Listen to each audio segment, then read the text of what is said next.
Bapak Ibu, saudara-saudari, para lansia, dan para difabel yang dicintai oleh Tuhan. Selamat sore. Hari ini kita disadarkan kembali akan tugas misi sebagai orang-orang Katolik. Maka marilah kita merenungkan langkah yang pantas kita buat di dalam 3 poin. Yang pertama, pengalaman sejarah masa lalu. Dalam sejarah ada satu titik hitam yang ikut mewarnai kehidupan gereja. Dahulu gereja pernah berkaitan erat dengan kekuasaan politik. Paus bisa sekaligus kaisar. Gereja dan pemerintahan negara menjadi satu. Agama raja juga agama rakyat. Orang menjadi Katolik umumnya karena takut kepada penguasa. Namun kekuasaan mengubah manusia menjadi budak. Kekuasaan memunculkan persaingan yang menciptakan jarak dan juga mengakibatkan dendam. Perang demi agama tak terelakkan lagi.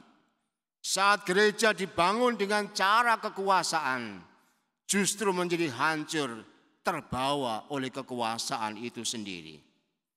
Akibatnya sungguh-sungguh mengenaskan.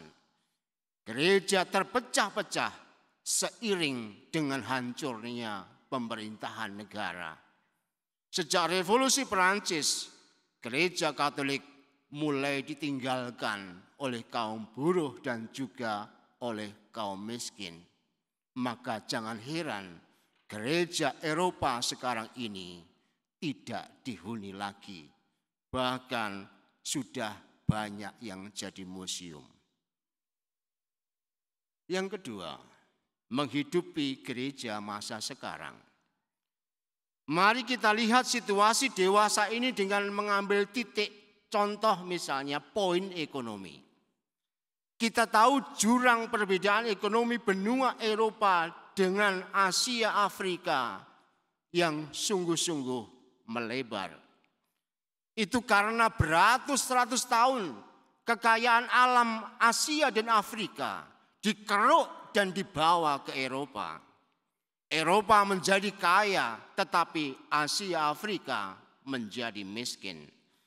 Bahkan karakter bangsa juga ditindas, sehingga bangsa Asia Afrika menjadi sulit untuk maju. Dalam konteks dekat, gejala seperti ini mulai nyata di depan mata kita. Saya ambil contoh dari pengalaman Kalimantan misalnya. Kalimantan adalah kaya akan hasil alamnya, tetapi nyatanya rakyatnya miskin. Yang menikmati kekayaan adalah orang Jakarta. Banyak orang menjual tanahnya untuk tambang dan kebun sawit, lalu mereka menjadi buruh. Triliunan rupiah dibawa ke pusat kota, tetapi buruh dan mereka tetap tidak berdaya. Yang menarik adalah acap kali gereja di sana juga mengajukan proposal dari perusahaan tambang atau kebun sawit atau perusahaan kayu. Kalau hal ini terus berlangsung sekian tahun ke depan, gereja menjadi tidak menarik lagi dan pasti sejarah kelam akan juga terulang. Maka selama 13,5 tahun saya berprinsip tidak akan mengajukan proposal satupun.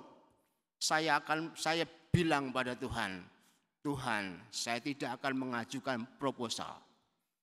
Proposal saya hanya Engkau. Jadi proposal saya tidak berupa tulisan, tapi berupa jeritan dalam doa. Dan saya cukup senang karena dewasa ini juga gereja, institusi gereja menolak menolak tambang itu untuk dijadikan sebagai alat menghidupi gereja. Ini sesuatu yang penting untuk kita tandai. Ternyata gereja sadar akan sejarah kelamnya. Lalu yang ketiga, misi baru di tengah dunia. Berangkat dari pengalaman sejarah, juga merenungkan dunia saat ini. Kiranya pantaslah kita menebalkan misi baru. Saya mengajukan 3 misi untuk Anda semua. Misi pertama adalah berkorban. Tugas misi untuk menyampaikan kabar baik akan terjadi sungguh-sungguh nyata dalam kehidupan. Apabila kita orang-orang Katolik ini berani berkorban demi kebaikan sesama, seperti Yesus berkorban demi kebaikan kita. Prinsip evangelisasi adalah berkorban.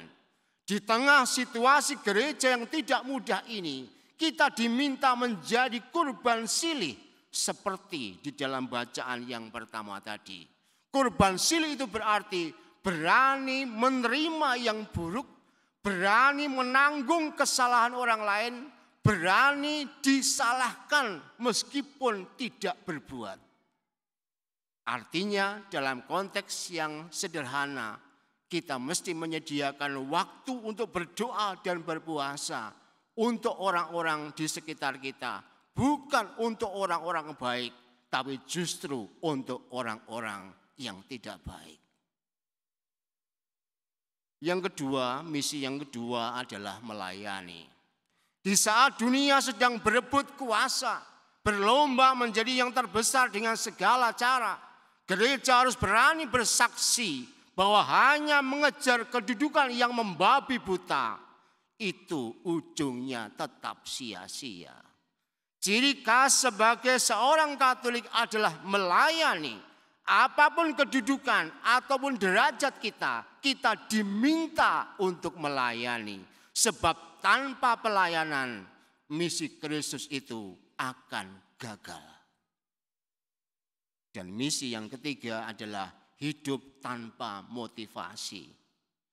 Ada kecenderungan hati yang harus kita waspadai, yang seringkali mengendus di dalam diri kita masing-masing.